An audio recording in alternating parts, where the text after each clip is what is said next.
Yo, what's up, all you burner stoners and potheads? This is Weedman 420 with the Weedman 420 Chronicles. How are all you vipers doing out there? Mrs Weedman. Mr. Weedman. How the hell are you? Fantastic. I love it. Hey, all you vipers out there in the world, hope you're smoking some big fat joints while you're listening to the show. And we're about to get normal with some Loompa's Headband. This is grown by our friend Big Earl. Thank you, Big Earl, for throwing to the cause. This is a rarity strain here. It's one of 3 cuts that were out there that he had gotten and brought back to life. So I'm super, super stoked to try this. Loompa's Headband is a slightly indica-dominant hybrid strain, 60-40, created through crossing the potent OG Kush and sour diesel strain. This beloved bud offers a soothing high with delightful, bright flavor that will keep you coming back for more again and again and again.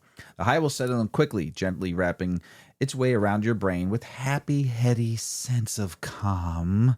As you smile and kick back without a thought in the world, a relaxing body high will sink into your physical form, allowing you to really settle in for the night. A deep sedation wraps everything up, leaving you dozing off before you realize what's happening in combination with its high 25 to 28% average THC level. These effects make Loompa's Headband a great choice for treating chronic stress or anxiety, cramps or muscle spasms, insomnia, and arthritis. This bud has a sweet and sour citrusy lemon flavor, hints of spicy herbal tea, and a touch of earthiness. The aroma is on the heavier side, with a spicy lemon diesel overtone extended with dank kush and earthly herbs. Loompa's Headband buds have dense, conical forest green nugs with lots of thin orange hairs and coating of chunky amber-tinted white crystal trichomes. The effects: calming, happy, relaxing, sleepy, uplifting, relieve symptoms of anxiety, arthritis, cramps, insomnia, muscle spasms, and stress. The flavors are citrus, herbal, kush, sour, sweet, and tea. The aromas are citrus, dank, diesel, flowery, herbal, and spicy. It smelled great when I was grinding it. Oh man, the aroma just hit me like smacked me right in the face. So, what's going on, Mrs. Weedman? Well, you know, it's summer. I know. And it's August. It's August. August 5th. The weatherman said it's like the middle of summer. Yes. But school's going back next week, so it Here just in feels Illinois like the or end. Chicago, So I'm anyway. like in slight panic mode that I haven't had enough summer yet. So I went and bought plants today. Why don't you tell us a little bit about 8decades.com? I will tell you about 8 Decades. 8 Decades is our baby. It is a brand that we started through a process of discovery and trying to evolve the podcast and bring people more. And so it just is a continuation of our efforts to stomp the stigma through education and through normalizing cannabis. So we started the brand. We created a forever smoke set. So for you flower lovers, it is a beautiful rolling tray, a multi-tool for your cannabis so that you're not touching your flower with your fingers, and a beautiful ashtray. And then from there, we evolved into storage jars and grinders and a steamroller and hemp clothing and swag for the Weedman 420 show. Yay. So check us out, 8decades.com, spelled out EIGHT, decades.com, and see what we're all about. Yeah. You can also donate to Last Prisoner Project on there also. So make sure everybody out there check out 8decades.com, because if you support the brand, you help us keep this show going week to week. So we appreciate it there for supporting the brand. I'll take one more hit before we get going. So support 8decades.com. Something funny. We were in Pensacola a couple of years ago, right? And we had noticed a bunch of Jeeps driving around or parked, and they had rubber duckies. Now, when I see rubber duckies all over the inside the car along the windshield. Right. Yeah. And when I see a rubber ducky, a song always pops in my head. Sesame Street? Yes. Rubber ducky, you're the one. You make bad time lots of fun. Are you Ernie or Bert? Ernie was the one that did that funny laugh, and he always took a bath with his rubber ducky. Yeah, he did. So we were talking, though, and always wondering what those meant. And the other day I was driving, and I saw somebody with like 50 of them on their dashboard. I mean, they're like they looked like they couldn't even see out the window. Mm-hmm. And they had like stuck all over the hood, the trunk, everywhere. They're not just in the window, they were everywhere. So I was like, I need to find out what this means. And I know you had asked when we were in Pensacola what it means, and we've been seeing him for the last few years now. And someone gave us, like, we have a little duck, a little rubber duck. Someone gave us one. I'm like, tell me the story. And he's like, what story? So, I guess you just, if you know, you know. So here's Tell us, Mr. Weedman. So why do Jeep owners have rubber ducks on their dashboards? What is Jeep ducking? Yeah. Jeep owners take part in a quirky tradition known as Jeep ducking, or duck Jeep, where they leave rubber ducks on other owners' Jeeps as kind of an impromptu gesture. These ducks often end up displayed on dashboards, forming what Jeepers affectionately call a duck pond. There's origins of this tradition. The movement began in 2020 with Alison Parliament of Ontario, Canada, who after a tense encounter placed a small duck labeled Nice Jeep on another owner's Wrangler to brighten their day. The idea quickly gained traction online. Her heartfelt post sparked widespread attention, and hashtag #DuckDuckJeep helped it go viral. Meaning behind ducking. Ducking is a simple act of fellowship, a way to recognize and connect with fellow Jeep drivers, often those with similar models or shared enthusiasm. It's meant to spread positivity and smiles.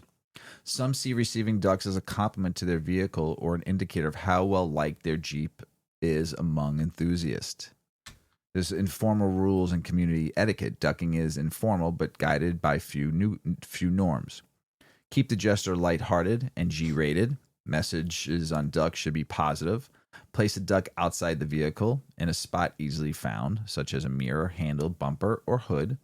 Often Jeepers that receive ducks will either display them or pass them on to others. Legacy of Alison Parliament. Alison's initiative blossomed into a global Goodwill Center community event. Sadly, she passed away on June 22nd of 2024, but her legacy continues. Jeep ducking thrives as a symbol of kindness and connection. So there's a cultural impact and beyond the Jeep, though. By 2022, Jeep ducking was so popular that Jeep celebrated it by displaying a giant inflatable rubber duck in the North American International Auto Show, a nod to the viral tradition. Similar trends have emerged among other vehicle communities. Subaru owners with rubber cows, moo moo Subaru, Bronco drivers with rubber sharks, buck Bronco, and so on. So it's kind of Alison Parliament who started really something cool and positive, and I think it's kind of fun now. Other cars are able to do something different and take it to a whole nother level. So her legacy lives on in the rubber ducky. So it's called a duck pond. Your dashboard covered. I saw a Jeep today, and literally center of the dashboard was like a 15-inch pile of ducks. I'm like, how can you even see where you're going? I guess that person likes to keep their ducks and not give them away then either. They're keeping all their ducks. It would be nice to get like some like, hey, you look good today. Hey, I believe in you today. You. So you're supposed to write on them? You could, yeah. You could write something positive. Have to, but on there it said people write positive notes. That's sweet. Like in the tradition of keeping it what you're supposed to do. Yeah. It makes people smile, I guess, right? Yeah. So now we know when you're driving out there on a highway or the road, or you're walking past someone's Jeep and you see one or you see 50. Many. Yeah. Mm-hmm. All different sizes and colors, and just smile because now you know what it means. And you have to go, what is that? Things that make you go, I'm stoned already. Yeah, I can Holy smokes. Big Earl. What'd you do to a brother? That hit quick. I'm pretty baked. Pretty fresh, though, too. Oh, my God. It was so sticky. I actually have to clean my grinder again. I have to clean it like once a week between all the weed we get from all of our favorite growers, between Igneous, Midwest Terps, guys Ralph Wiley's, and Igneous, Big Earl. Earls. Yeah, those four right there gunk my shit up. Yeah. Like I have to clean it every week because it's just so fresh. I think we're at 5. 5 what? 5 guys. Oh yeah, no, one passed away. 3 trees. No, I think you named 5. Oh, I did. Oh, okay. Yeah, something like that. 4. Pretty close. Igneous, Earl, Wiley, Ralph Wiley. Midwest Terps. Yes. I could put Goat Genetics in there too. He's a fan fave too. Mm-hmm. I love Goat. He fucking grows some phenomenal weed. And there's so many. I've smoked so much weed, and I will say this. I'm not forgetting about you. I can give me more weed then, and I'll mention you on the show again. So there's so many. Slight bribery. So yes, a little bit. I don't need much. I just need enough to make it roll a come on, we joint. do the show for free, right? Right. I mean, I just need a Donations are welcome. I need a gram to roll a joint, right? That's all I ever ask for. I'm not asking for an eighth or a cupe or anything like that. Just give me a fucking gram, and I will roll it on the show and smoke it on the show. I'm so baked, and and we'll have some fun with it. Right. So yes, that's the rule. That's the rule. It is the rule. If you give me a nug, be cool. Follow the rule. I will us some smoke buds, it and give you a prop and on the show. we'll give you love. No poem at all. Oh shit! This is gonna be an interesting show. That was what I read about that. Yeah, it's happening. Spot on to what that. I think I had already spaced out a minute into the show. I caught spicy. I caught that. You caught that? You learned about ducks. I learned about ducks. Duck, duck, go. All right, there is some cannabis history that we need to talk about. Yeah. Yes. All right. Last Saturday, August 2nd, marked the 88th anniversary of the signing of the Marijuana Tax Act, the first federal marijuana prohibition law. We cannot have a 9th decade of cannabis prohibition. That would mean I need to hire another freaking patent attorney to rob me blind so I can get a trademark on my brand name. So please, legislators, get this fucking shit taken care of. Do 8 decades, please. Please. We've yes, that name came along. Yes. So, since the inception, cannabis prohibition has been predicted on deception, stigmatization, and outright lies. Lies.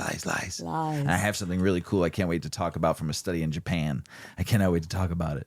The Marijuana Tax Act was passed in 1937 following almost no legislative debate and over the staunch objections of the American Medical Association, which disputed the government's false claims that cannabis was invariable, induced violence, insanity, and death.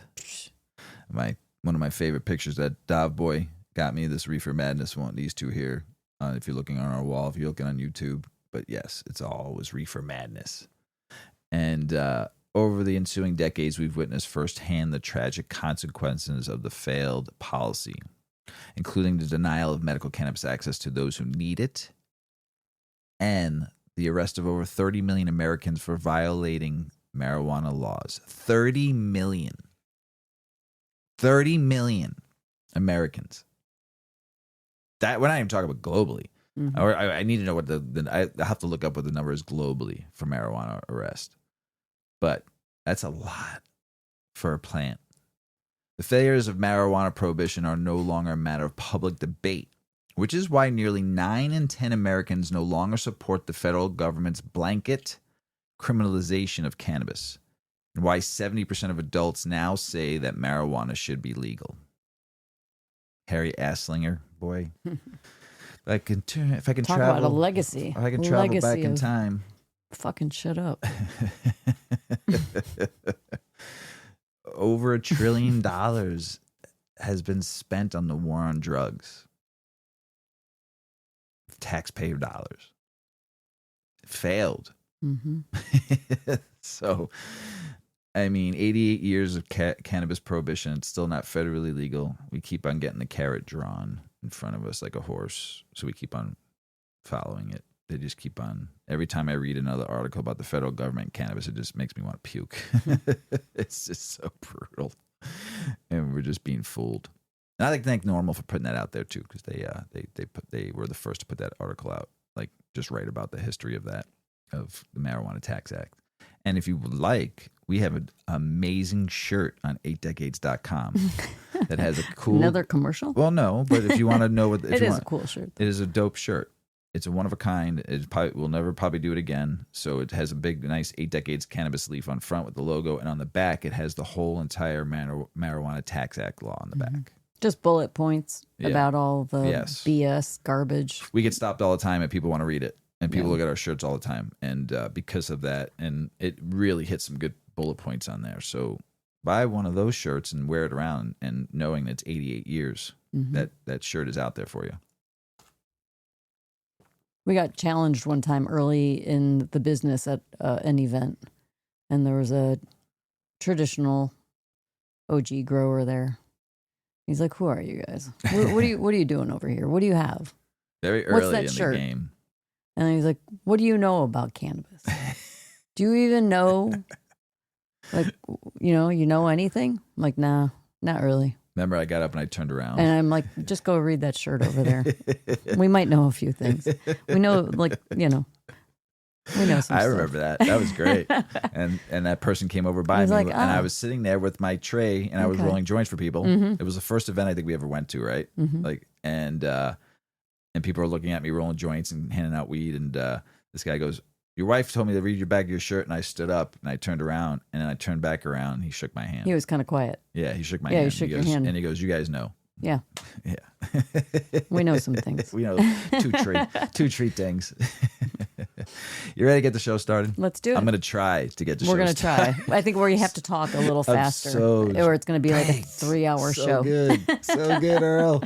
It is I'm great. really, really big. So I'm so bummed. Like, I only Definitely de-stress. Oh, Yeah. yeah. I feel Chill. no pain right now. Yeah.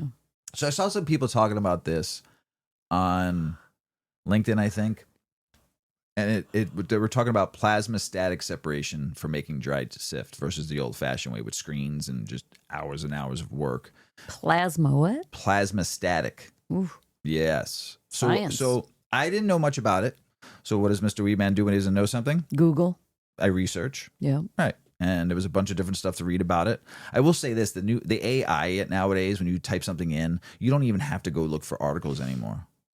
Don't tell people that. Why? Because we need to use our brains. No, I know, but if You something can't just, like, this drives me nuts. The No, whole but wait, AI if thing, it's because something- I if it's read something I things and I can't- know it's written by AI of course. because But I'm there's talking about something it's quick. not something I perfect. don't know.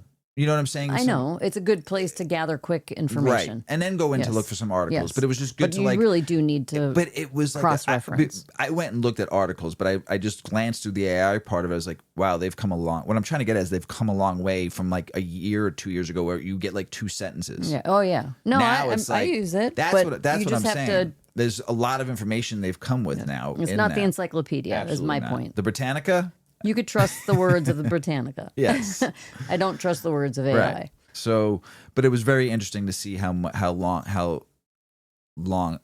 much it's come in a year to 2 years time. It's like now you get like full blown. I was like, holy shit. And then you scroll down, like I had to scroll down almost all the way down to the end of it to get to like the first like 3 or 4 articles. That's how much information that came up about this plasma static. Okay. So it was kind of cool. So I found a couple articles, read them too, and I kind of compiled some of them together, and just to help me understand it because I didn't know anything about it.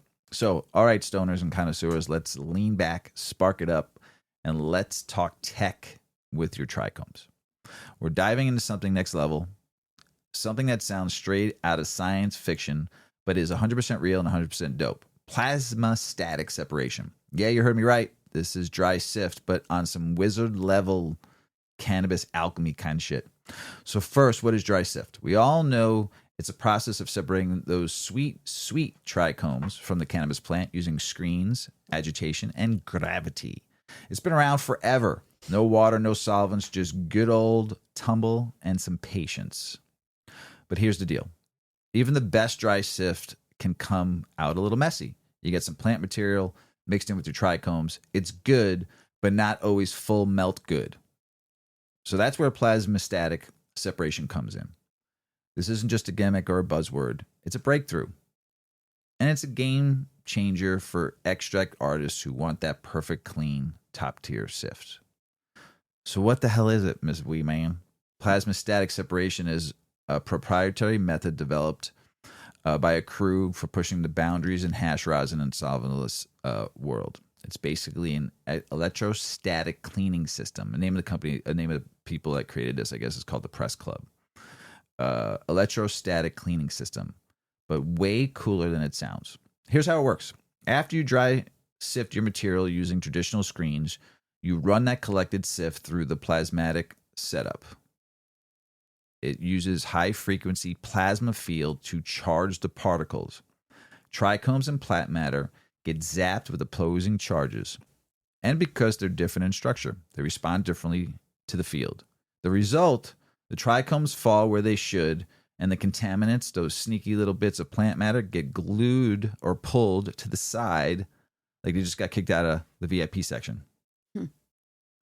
No chemicals, no water, no heat, just electricity, airflow, and pure separation magic. Now here's where it gets even better. This process is incredibly precise. It doesn't break or damage the trichomes, and because there's no physical friction, like in traditional sifting, you retain more of the natural structure and integrity of those glands. What you end up with is that blonde, sandy, melt on your nail, top shelf dry shift. We're talking dab worthy. We're talking full melt hash quality. Now, I'm learning about this, so this is what I took from a bunch of different articles. So I'm not saying this is the right. I'm not saying it's wrong. I just want to learn about it, right? So, yep. So who's this for? It's perfect for extract artists who love the art of solventless but hate the imperfections. And yes, it's not for every home grower out there.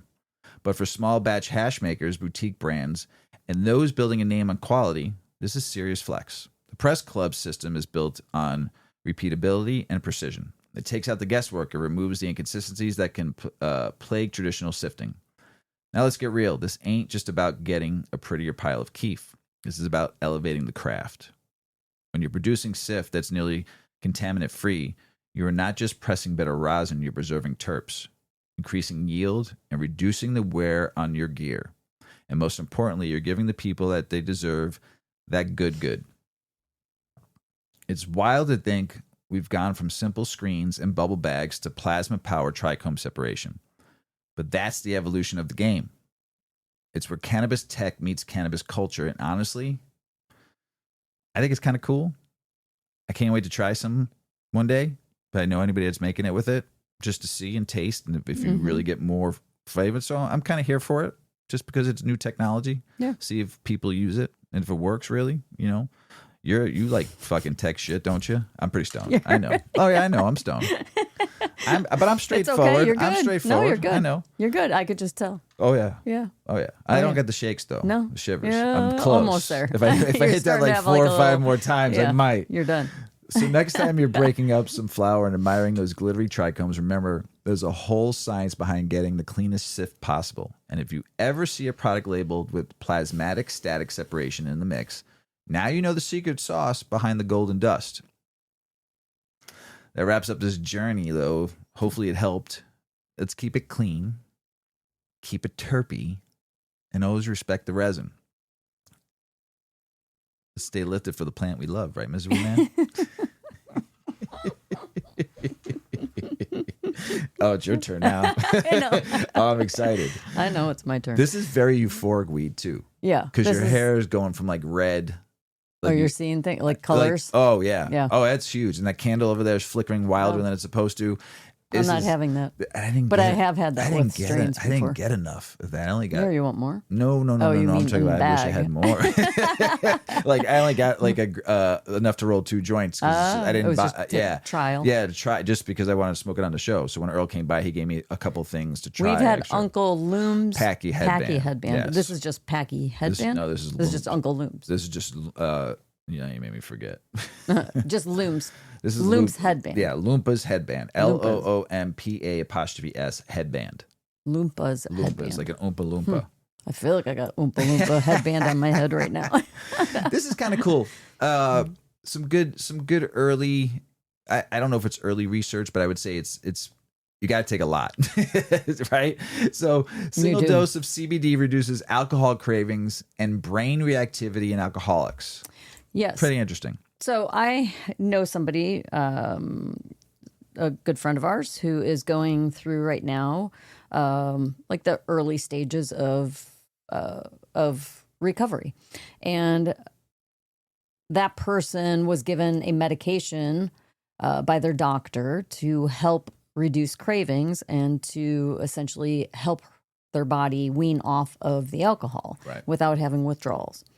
Number one, when this person was at a meeting and brought that to the attention of their sponsor said, or like a couple of people at the meeting were like, well, that's not really like, that's not how you have to go clean, like everything, nothing, like everything has to be gone. You can't be taking anything. And if you do that, then you're not really like, it's not the equivalent of being clean. And I thought to myself, if the world has given you tools to help you not be an alcoholic, why put a stigma on that? Right. It's not alcohol. The drug isn't reproducing the effects of alcohol. It's diminishing the craving for alcohol. Right. It's not doing the same thing. You're not substituting a drug for something addictive. No. It's just silly. Like, I just thought that was really silly. And maybe it's just these particular person's opinion about it, but it was kind of strange. Well, this person I know that is going through recovery also would prefer to be able to use cannabis, but the program doesn't allow for it. And I suggested maybe looking into a cannabis-friendly Al-Anon group, but Al-Anon really is essentially about nothing. Right. No intoxicating, mind-altering substance at all.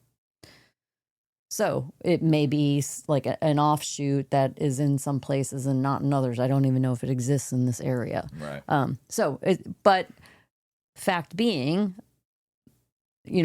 Al-Anon stigmas about cannabis. It's a Schedule 1 substance. It's a drug. I get it. Like, that's not at their core philosophies, right? But if you use it, again, if you're using it therapeutically and it resolves your dependence upon alcohol that can be life-destructing, many life-destructing, multiple lives, families, you know what I mean? Like, it's bad news, alcoholism, right?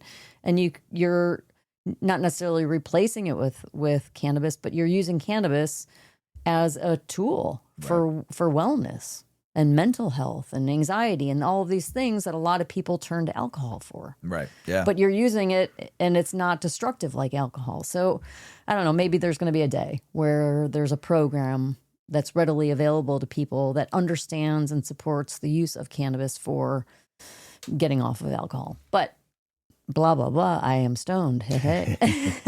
So let's talk about this study. Cannabidiol, CBD, is a non-intoxicating compound found in the cannabis plant. Unlike tetrahydrocannabinol, or THC, the primary psychoactive ingredient in cannabis, CBD does not produce a high and is generally considered safe. It interacts with the body's endocannabinoid system, which helps regulate mood, pain, sleep, and immune responses. CBD has attracted growing interest for its potential therapeutic properties, including reducing anxiety, inflammation, and seizures. CBD is widely available in the form of oils, capsules, edibles, topical creams, so many ways. Although scientific evidence still remains limited for many of its popular uses. There's a study, and the study author is Sina Zimmerman and her colleagues, and they tested whether CBD could reduce alcohol cravings triggered by environmental cues, a phenomenon known as cue-induced craving, and whether it could reduce activation in the nucleus accumbens, a brain region involved in reward and motivation.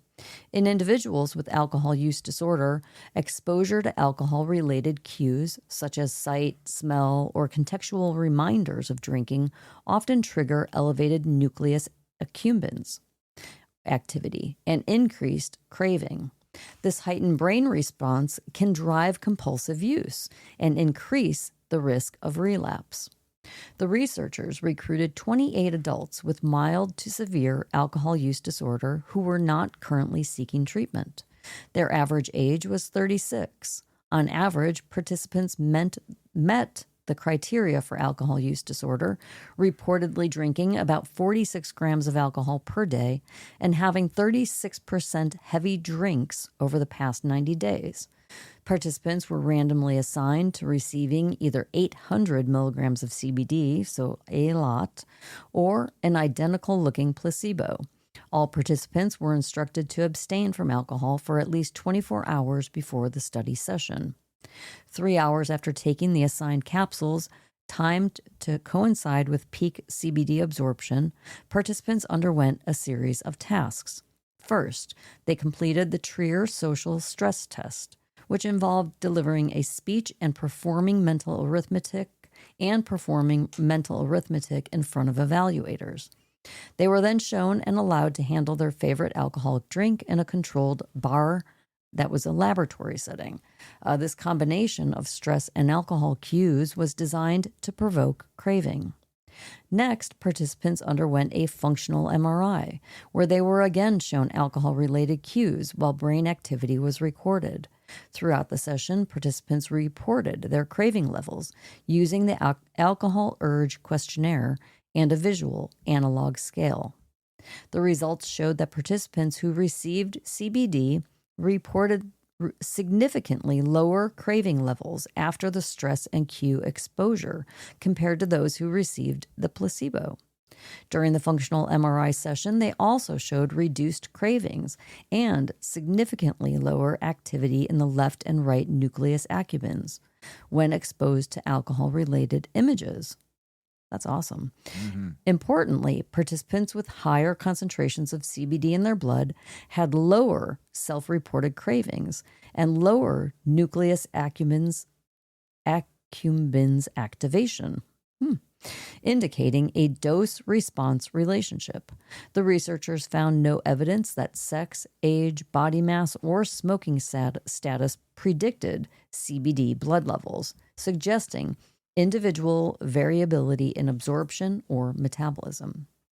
CBD's capacity to reduce stress and cue-induced alcohol cravings and to normalize nucleus accumbens activation, a region critical to pathophysiology of alcohol use disorder, contribute to understanding the neurobiological basis of its clinical effects and support its potential as a treatment option, the study authors concluded.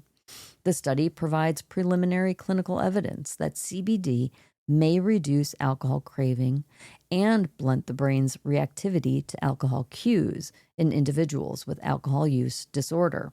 However, it also has several limitations.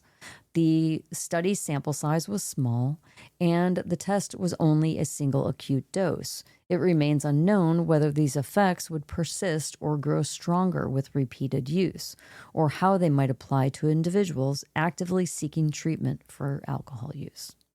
But this is a positive set of news, and we look forward to more studies on this subject. Yeah, that's pretty big news, right? Yeah. CBD. Turning cannabis waste into high-value products, chemical treatment, and characterizations of recreational cannabis stems. That whole plan, I've said it for a very long time. All right, my fellow cannabis lovers and eco-conscious stoners, light one up and listen close, because the science experiment is about to transform cannabis trash into treasure. Yep, we're talking stems, the part everyone usually ignores or toss in the compost. I like chewing on them. You always have. Oh, yeah. I love them. But hold up. There's some serious value packed inside those sticks. Welcome to the world of nanocrystal science. Science. Now, this research comes straight out of the American Society of Agriculture and Biological Engineers, and it's groundbreaking as it is green. The title, Turning Cannabis Waste into High-Value Products. And trust me, it lives up to the hype. Here's the deal. When you harvest a cannabis plant, nearly 40 to 50% of the total biomass is made up of stalks and stems. There's almost half the plant being treated like garbage. But what if I told you those stalks could be transformed into cellulose nanocrystals, or CNCs for short? The ultra small, high-performance materials that could be used in everything from biocomposites to edible food coatings.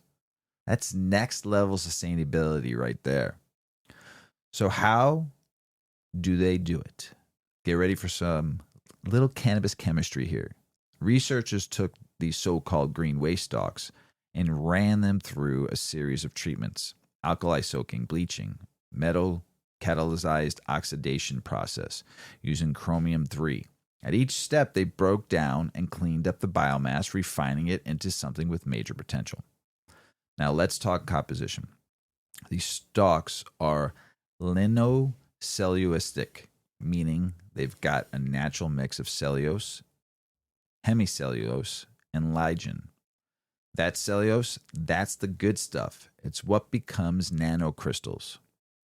They also checked for cannabinoids because legal stuff and found that raw stalks contained a tiny amount of like 0.078% total THC on a dry basis. That's why I like chewing on them so much. That's way below the psychoactive threshold, making them compliant for non-licensed handling. Then they hit those stalks with the mid 1 to 3% sodium hydroxide solution and drop the TH even further down to about 0.036%. Basically, this waste is not going to get you high, but it's going to get you thinking. After the first round of cleaning, they stopped it up to 10% of NaOH treatment, followed by sodium chloride bleaching, which produced a clean cellulose-rich pulp. It came the magic CR3 plus catalyzed oxidation, converting the pulp into the prize, cellulose nanocrystals.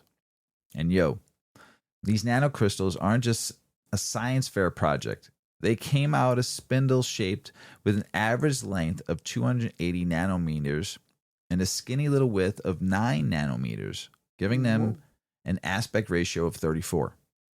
That's serious surface area. I need a sip. Serious surface area. Mm-hmm. We're talking about nano. I know. Spaces. But serious. Serious. That's why so serious. All right, this is going to be a hard word for me, but I'll do my best. You can do it. Test like thermogravimetric analysis, TGA, showed that the processed fibers had better thermal stability, which basically means they're tougher under heat.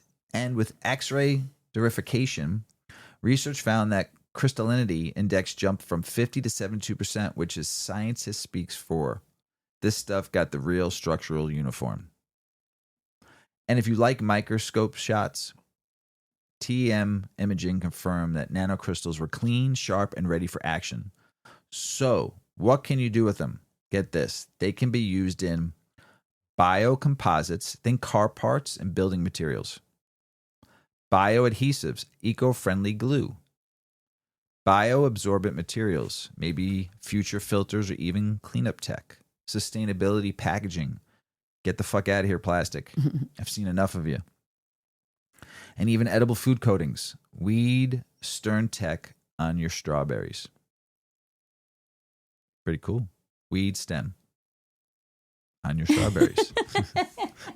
It's a food coating made from weed stems. Why are you laughing? That's what I call circular economy vibes, my friends. That's pretty good. Mm-hmm. The stems. What did I say? Plant matter. I know. So instead of throwing out half the plant, the study shows how we can repurpose and upcycle cannabis waste into materials that are not only sustainable, but actually high value. We're talking about a win for growers, processors, manufacturers in the plant, because you could sell that. You get some weight, 50, 60%. You get stems. So next time you trim up a harvest, look at the pile of stems. Just remember, you're not looking at trash. You're looking at potential. You're looking at the future of green technology. You're looking at plant-based nanotech coming straight from your favorite herb. From fire to fiber, from smoke to science, this plant keeps on giving. And let's keep pushing the industry forward one stem at a time. Hallelujah. Hallelujah. Hallelujah. Hallelujah. Breathalyzers. Yeah. I mean, I'd like to give you a breathalyzer right now, mister, because I think you are speaking under the influence. But they're saying they can detect edibles through a breathalyzer. Through your hot breath. Tell us about it, Mrs. Weedman. Weed DUI tests have been shrouded in controversy for a while now because they don't fucking have one, with many claiming that they're rooted in pseudoscience. Well, alcohol can be objectively tested for using tools like breathalyzers. Weed tests often consist of assessments of coordination, muscle tone, and pupil size. According to scientists like William McNichol, these tests aren't rooted in science, and they are too subjective to be taken seriously. As law enforcement cracks down, it's important that weed users are protected from false accusations of driving high and that roads are also kept safe. This may be possible soon with researchers at the National Institute of Standards and Technology, also known as NIST, NIST, claiming to have made the first breath detection of THC following the consumption of edibles only. That's important. In the study conducted by 3 NIST researchers and 1 from the University of Colorado and Schultz Medical, 29 people's breath samples were collected before and after consuming a THC-infused edible. The edibles ranged in strength from 5 to 100 milligrams of THC. Since the participants brought their own products, the amounts were not verified by the study. The researchers used both an aerosol and condensate device to take samples before ingestion, and then at 47, 92, and 180-minute marks. Participants were told to abstain from using edibles for 12 hours prior to the study and from smoking for 8 hours. But 27 of the 29 samples were found to have contained THC before the point of ingestion. So they're stoners. Mm-hmm. This detection of residual cannabis ranging from trace amounts to greater than 0.4 nanograms raises some issues that will have to be addressed in future iterations of the study. Yeah, like that's the reason that breathalyzers can't work, because THC remains in your body. So I may not be high, but I might have smoked last night. So that doesn't work. You can't go arresting me if I'm driving. Yeah, because Mrs Weedman says so. Yeah. The finding of detectable and or quantifiable THC before cannabis use shows how challenging it is to interpret a single THC concentration measurement in breath with no prior information about THC at baseline, said the study's authors. After ingesting the edibles, 19 of the 29 participants' breath showed a significant increase in THC. 4 showed no change, and 6 showed a significant decrease. Oddly enough, the people whose tests showed decreases were the ones that had the highest concentrations in the pre-ingestion screens. The other results support the claim that recent weed consumption can be detected by breath. According to the researchers, when detected, CBN and CBG matched THC trends, but there were multiple instances where CBD and THC disagreed, suggesting differences in biological processing or clearance. Because of the small sample size and inconclusive results, NIST's study does not mean that the challenges of weed breath tests are solved. However, it does mean that multiple measurements over a period of time may detect recent cannabis use. Eventually, this finding may lead to a proper breath testing system. NIST has clarified that it is not intending to develop a testing device, but rather to ensure that any measurements used in the future will be accurate and reliable. The agency will host a workshop with device makers in September. Looking forward, we can now tackle the question of when THC increases after edible ingestion, when it goes back to baseline, and how to analyze breathalyzer data to get the information needed, said Kavita Jarij, one of NIST researchers. So let's hope they get this figured out in the near future, because it could prevent unnecessary arrests and fines for consumers who drive. Nice. Yeah. We'll see. We'll see. On edibles. Come on now. Come on now. This is a great study. Yeah. I'm so fired up about this article. And it comes all the way over from Japan, because Japan finds no evidence that marijuana is a gateway drug. Now we've read some stuff about gateway, marijuana being a gateway drug and some other stuff, but this is like a really good study. You ready, Miss Weedman? Mm-hmm. All right, my beautiful stoners and truth seekers, go ahead, take a toke for science, because we're heading to Japan for this one. And they just dropped a government-funded bombshell that could shake up one of the oldest lies in the book. Yep, we're talking about the gateway drug myth. You know, the classic line they fed us: smoke a joint, and the next thing you know, you're robbing a pharmacy for heroin. Please. Well, the Japanese National Center of Neurology and Psychiatry just dropped a peer-reviewed study that says straight up, there is no scientific evidence that marijuana use leads to harder drug use. Let me say it for all the people in the back.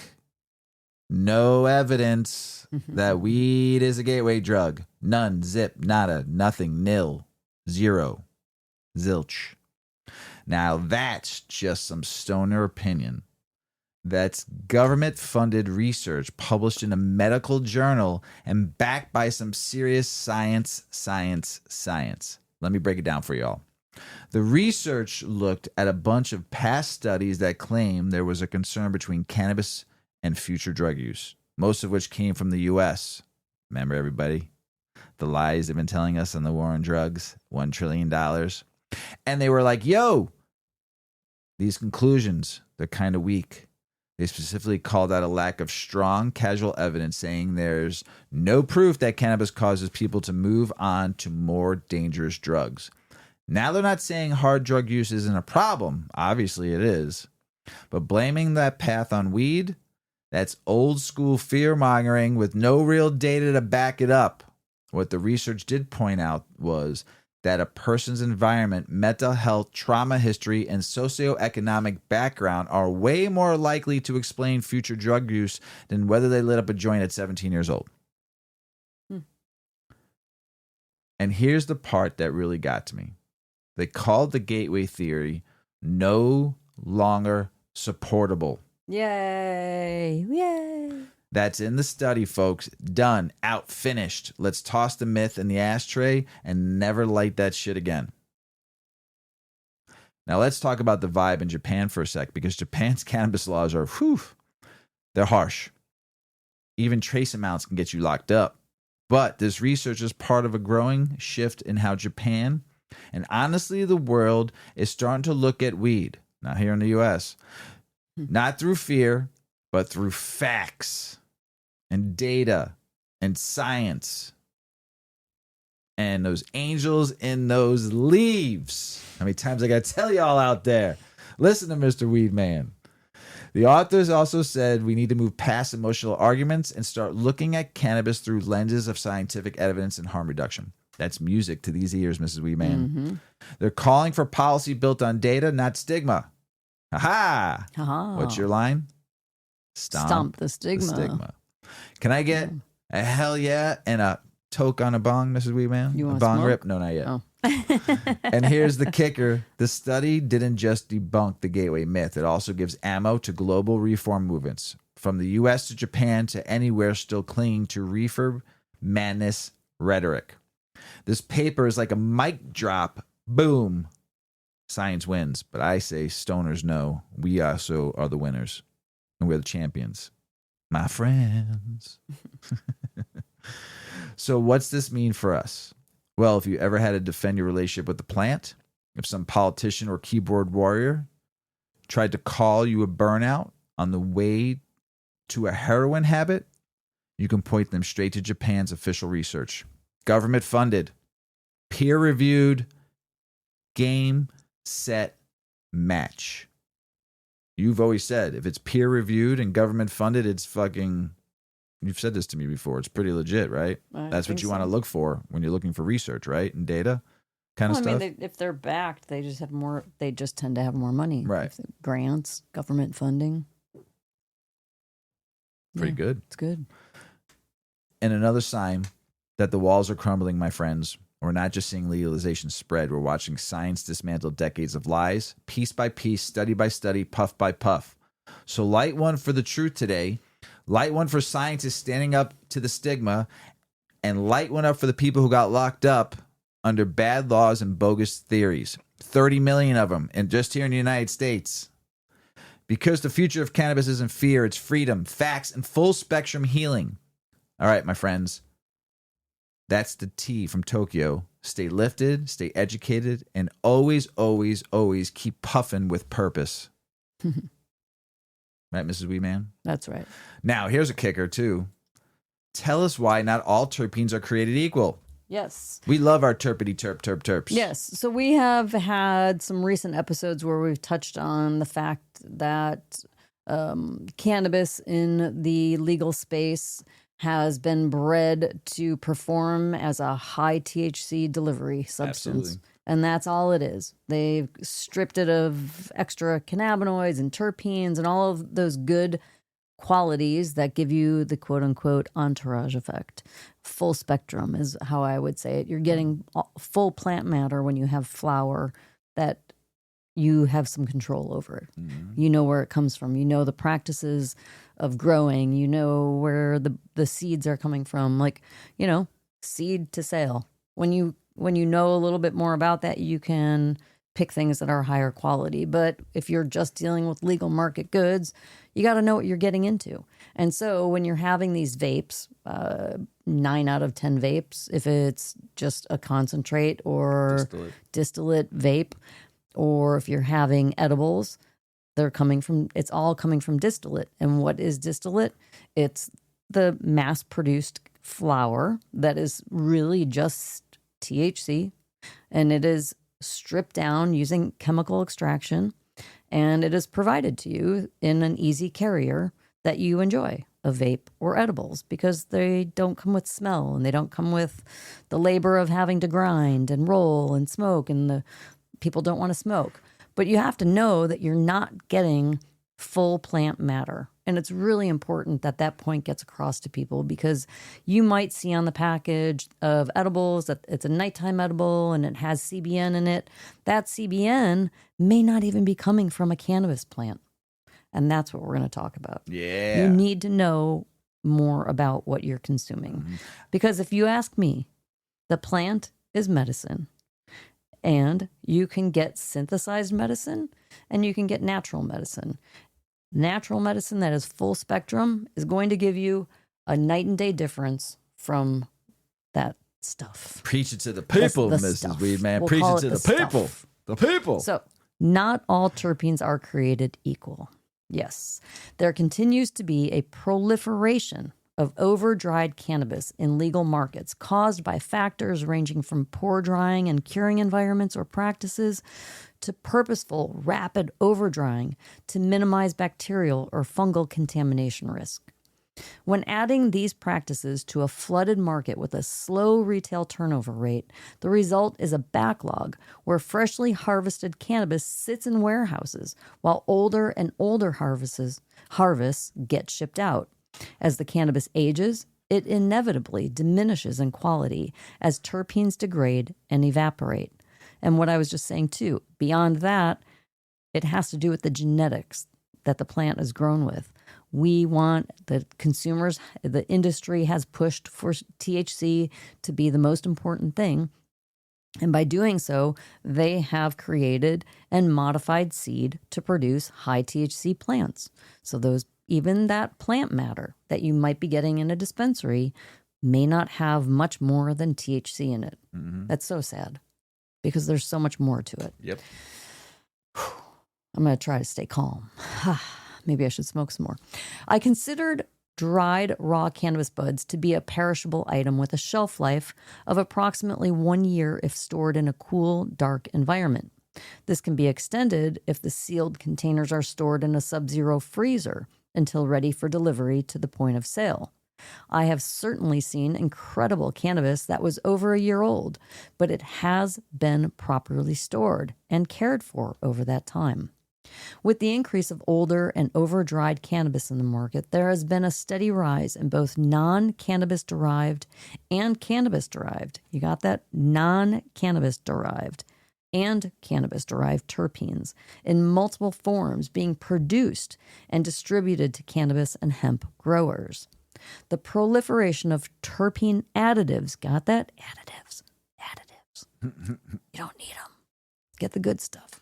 The proliferation of terpene additives is accompanied by gizmos and gadgets designed to facilitate their application to terpene devoid cannabis buds. Ugh. These applicators range from plastic sprayers to pasteurized chambers designed to deeply infuse the terpenes into the plant material. Wow. It is fairly well known and often mentioned on packaging and in marketing materials that many vape products utilize added terpenes, but their usage is spreading beyond concentrates. I asked one of the largest steam distilled cannabis derived terpene producers who its largest customer was. Guess what? It was one of the largest greenhouse growers in the state who infused the terpenes into their cannabis destined for their pre-rolled joints. Despite the efforts, I am of the opinion that you can't fix broken, and terpene devoid cannabis is broken. Why would someone overdry and evaporate existing terpenes to then reapply alternative terpenes? Sounds like a pointless exercise. Terpenes are compounds that work together with a multitude of cannabinoids. It's that combination that is responsible for the entourage or synergistic effects that human endocannabinoid systems, the effects with your human endocannabinoid system. Terpenes are natural aromatic compounds that are responsible for both the aroma and flavor characteristics in cannabis, other plants, animals, beer, and everything in between. As of 2017, more than 560 unique chemical constituents have been identified in cannabis, with more than 100 unique cannabinoids and more than 150 individual terpenes noted. Yeah. So, where are terpenes used on cannabis sourced from? Get this. Food grade terpenes. These are typically derived from plants and fruits. We're not talking about weed plants. We're talking about plants. Typically, these food grade terpenes are coming from plants and fruit through steam distillation or hydrodistillation. Steam distilled cannabis derived terpenes are available, but will often lack the vibrancy of the oils collected that were not subjected to heat. So they're not, the best. How about CO2 extracted fractionalized terpenes? How about that for science? CO2 derived cannabis terpenes pale in comparison to other extraction methods. CO2 extractors often utilize dried cannabis as their input material, which has minimal terpene content to start with. And then there is thin film distilled cannabis derived terpenes. This process utilizes heat. So again, we are degrading the terpenes. And why are you going to take terpenes from one plant and put them on another plant? Just grow a better plant. Then we have rosin sauce. Rosin is melted and cannabinoids and terpenes are separated under vacuum. These terpenes are utilized in rosin vape cartridges. And there are cannabis-derived hydrocarbon extraction methods. This process yields a sauce separating THCA from the remaining cannabinoids and terpenes.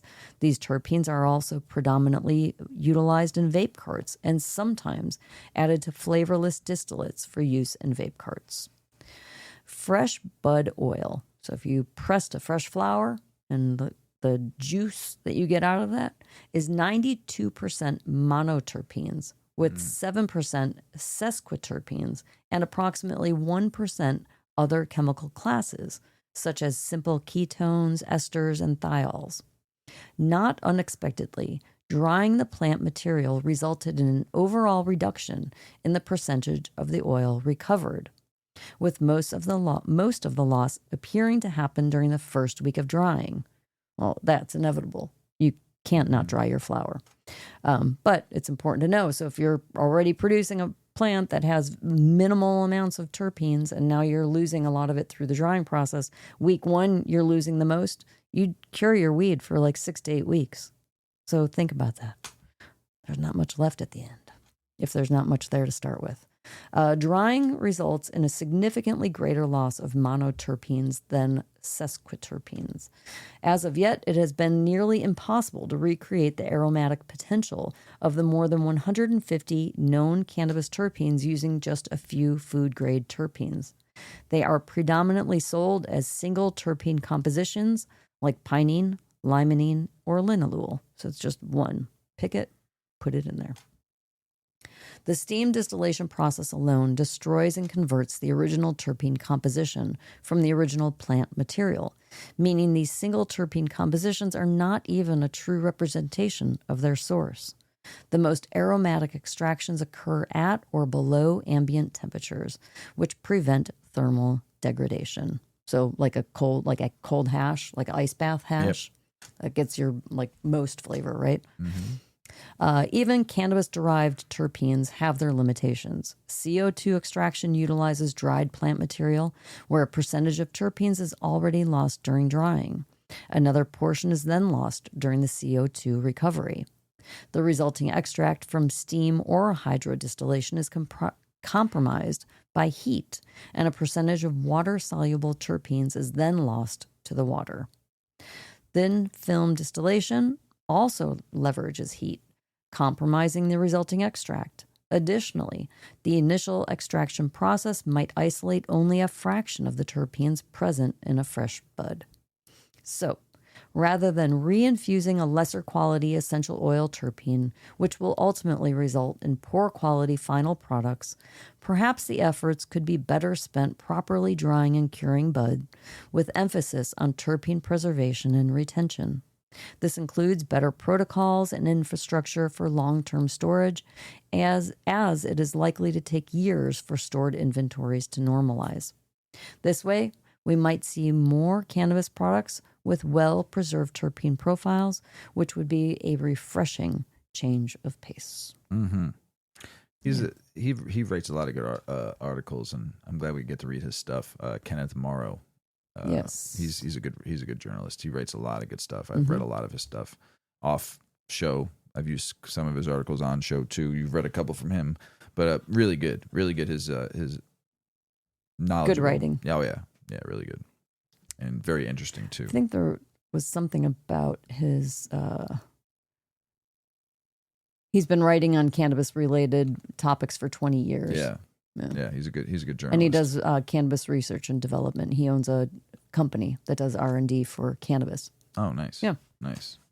Oh, and he's also an award-winning grower and breeder. Oh, there you go. So he has a lot of say. Yes. Yeah. Like I said, everything I've read from him has been really good. You know, like I said, either on the show, I've read a few of his articles. You have too, and off. He's got some really good takes and very knowledgeable. Oh, it goes on and on. He's even made contributions to many of today's extraction methodologies. So on that note about the terpenes, he knows a lot.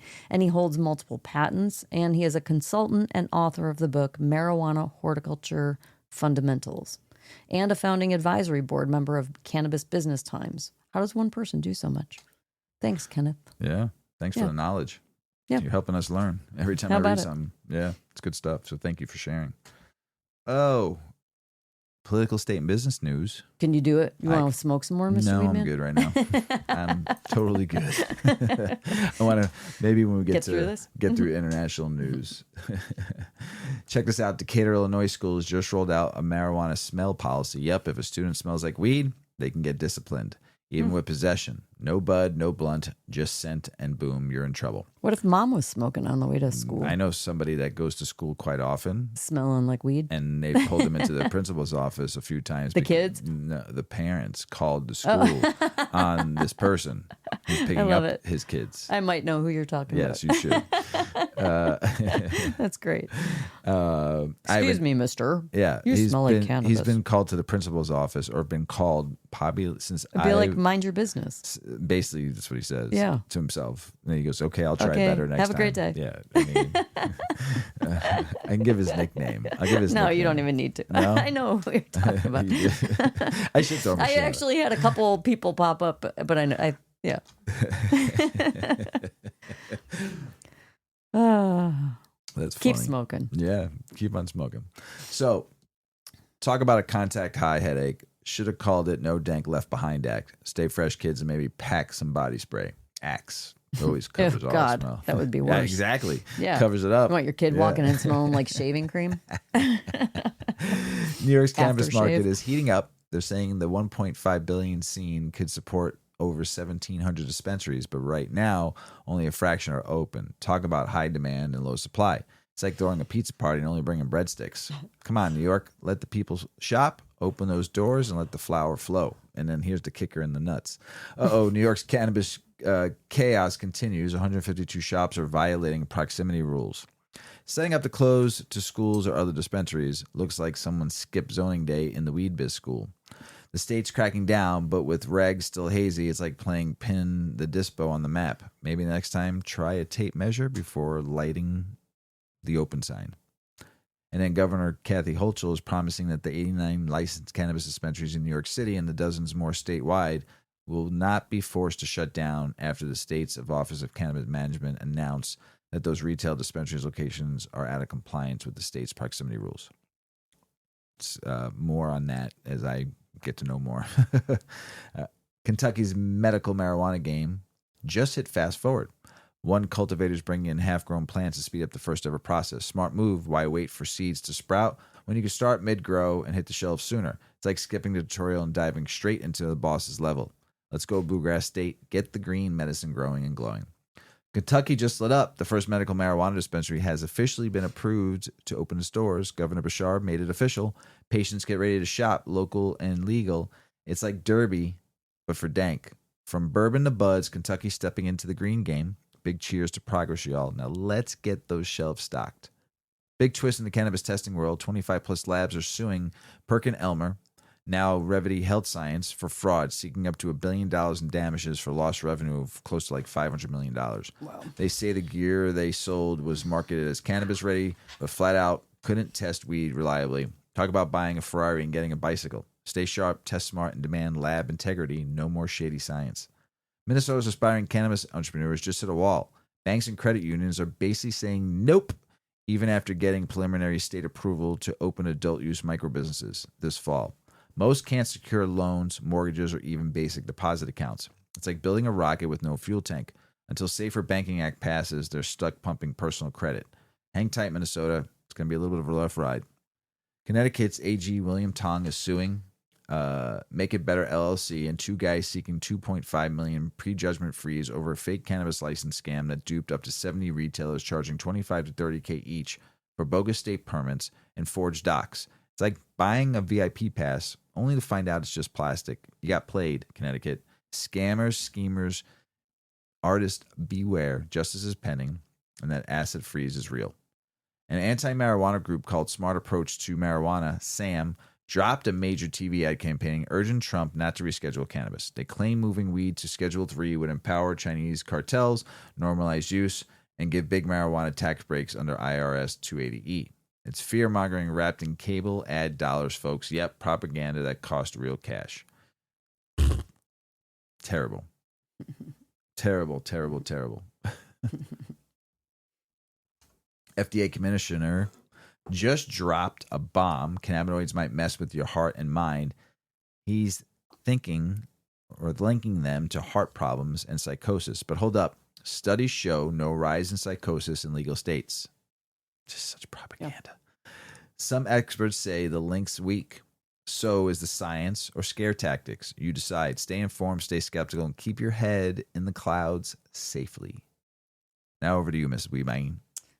All right. Mrs. Weedman here with some political, state, and business news.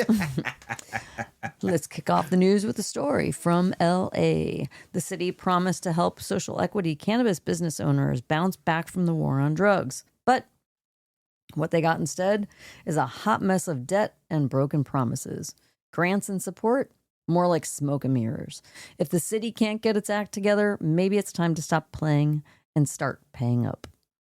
Texas Ag Commissioner Sid Miller supposedly asked a friend to toss marijuana cigarettes and gummies because he was paranoid the DEA was coming to town. He now flat out denies it, though the story comes from a recording with a Texas Ranger. Well, that's some hypocritical shenanigans, if you ask me. Here's a Senate cannabis drama update. Bipartisan lawmakers say a deal on hemp THC rules is within reach. And an amendment banning synthetic cannabinoids just dropped.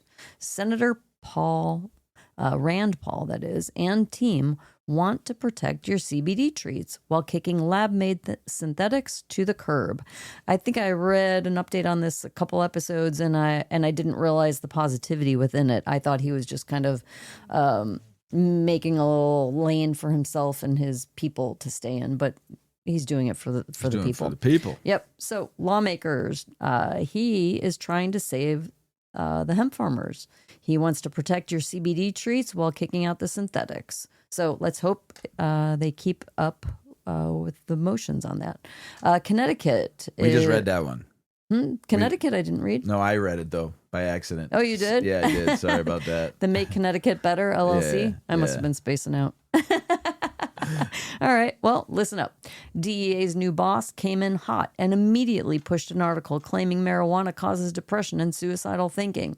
They cited a Psychology Today piece by a Yale professor. Blah. The study blames youth cannabis use, but ignores decades of research showing legalization hasn't caused mental health meltdowns. So that's some fear-mongering if you ask me, folks. Policy through panic will not win this fight. Here's some truth. Doctors in the United States feel helpless when patients ask about medical cannabis. They are underprepared, says a new review of 41 studies in medical cannabis and cannabinoids. I could tell you that firsthand. Emergency doctors see potential for chronic pain and nausea relief. Family doctors are more skeptical, and oncologists are cautious with older clients and pediatric patients.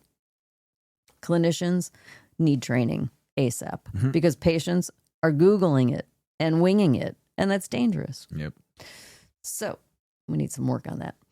Maine deputies seize over 2,000 pounds of weed during a raid in Somerset County, arresting a dude linked to a licensed cannabis business. Oops. Yikes. Legislators say this signals booming illegal grows in rural Maine. Here's some impressive news. Missouri, once again, for the win. They just dropped their dispensary jackpot. That's $23.5 million from adult use cannabis taxes. And guess what?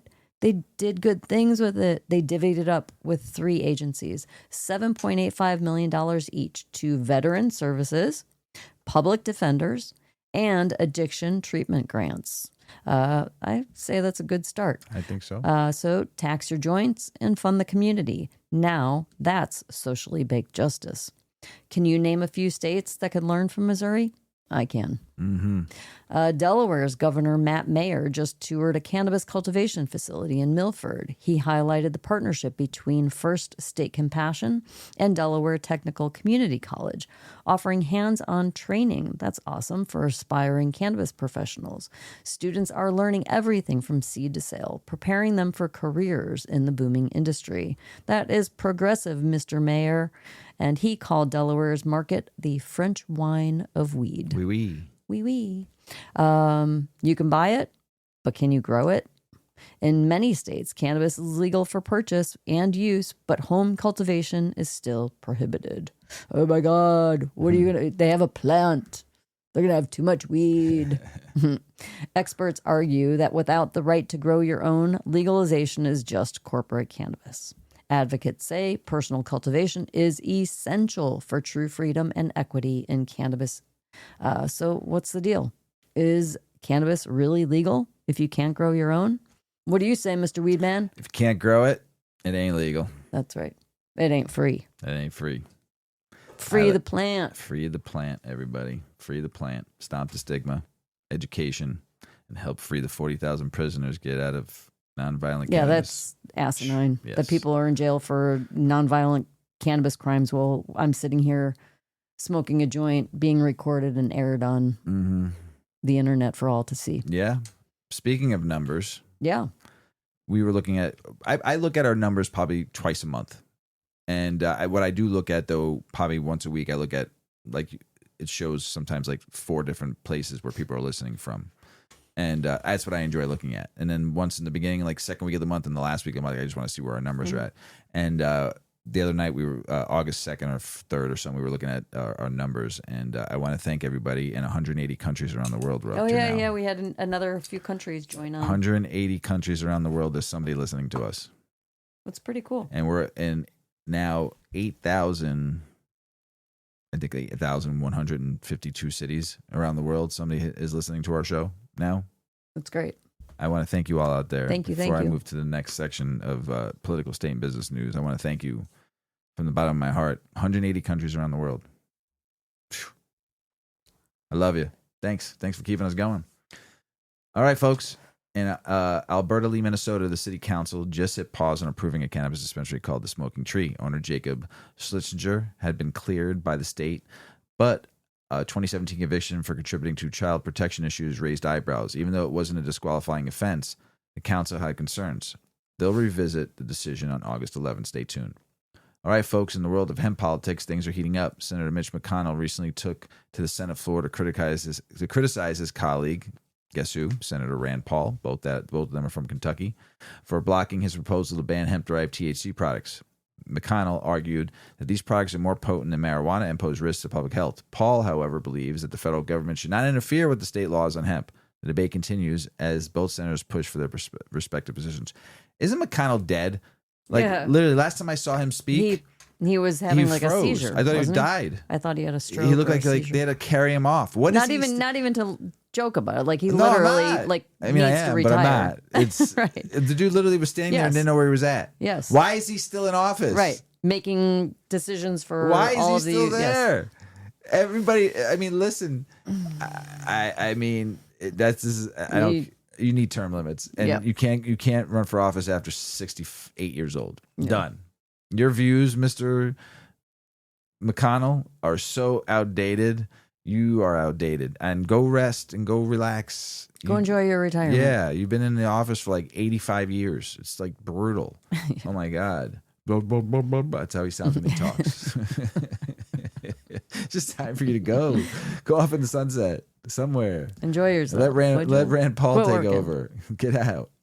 Delaware's recreational marijuana sales kicked off last Friday, and the demand was fire. 12 dispensaries opened the doors, and adult customers, many of whom had been waiting for this moment. At the farm's Newcastle location, the general manager reported a surge in customers, doubling the usual traffic. With a variety of products available, Delaware's cannabis market is off to a strong start. Yeah, you have 12 dispensaries. You went from, I don't know the population of Delaware, but you probably got, just in Baltimore alone, 500,000 people. 300, 400,000 people in Baltimore alone. You probably have 2 dispensaries in Baltimore, maybe more, maybe 4 out of the 12 are in Baltimore. Of course you're going to be busy. Yeah. Even lines down the fucking block. Open up more dispensaries for the people. Rural Texans are speaking up about how they see hemp as an economic and health lifeline as state lawmakers continue to advance legislation to ban consumable hemp products with a detectable amount of THC. Florida Smart and Safe campaign is cruising towards the 2026 ballot, having gathered over 75% of the required signatures for the legalization, with 661,327,000 valid signatures, and momentum building. The group is pushing to meet the 880,062 threshold. However, Governor Ron DeSantis has expressed concerns. Of course you have, Ron. Of course. Predicting legal challenges ahead. Stay tuned as the Sunshine State navigates this green wave. We met two people down there signing people up. I wanted to so bad. Colt and Colton.